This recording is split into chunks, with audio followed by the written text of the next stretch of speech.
नमस्कार. Think with प्रेम खोसे या YouTube चॅनलवरती तुम्हा सर्वांचं सहर्ष स्वागत आहे. आता आमचं ठरलंय, आम्ही एकत्र आलो आहोत ते एकत्र राहण्यासाठी. ही जी काही वाक्य आहेत ही वाक्य तुम्ही कुठं ना कुठं ऐकली असतील. तर ही वाक्य आहेत महाराष्ट्राचे माजी मुख्यमंत्री उद्धव बाळासाहेब ठाकरे यांची. राज ठाकरे आणि उद्धव ठाकरे हे आता एकत्र येऊन मुंबई महानगरपालिकेची जी काही निवडणूक आहे ती निवडणूक लढवत आहेत. त्यांना वाटत आहे की आपण एकत्र आलो म्हणजे सर्वच मराठी समाज एकत्र येणार आहे आणि जर मराठी समाज एकत्र येऊन एका छताखाली आला तर तो भरघोस मताने आपल्याला निवडून देणार आहे. आणि ज्या काही आपल्या इच्छा आणि अपेक्षा असतील मराठी माणसांसाठी त्या आपण त्या माध्यमामधून पूर्ण करू शकतो.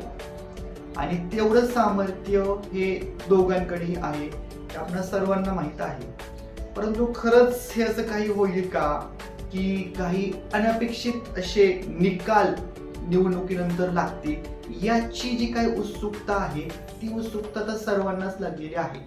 कारण जे काही सर्वे किंवा जे काही राजकीय विश्लेषक मंडळी आहे त्यांच्या म्हणण्यानुसार याचा सर्वात जास्त फायदा या दोघा भावांना होणार आहे, तर तोटा थोडासा भाजप आणि एकनाथ शिंदेनाही होणार आहे. तर फक्त आता एवढंच बघायचं आहे की याचा फायदा कुणाला होणार, तोटा कुणाला होणार. या सर्व प्रश्नांची उत्तरं आपल्याला येत्या 16 जानेवारी 2026 रोजी मिळणार आहेत, कारण त्या दिवशी त्याचे निकाल आहेत. तरी पण यावरती तुम्हाला काय वाटतं, यावरती तुमचं काय मत ते मला कमेंट बॉक्समध्ये कमेंट करून नक्की सांगा.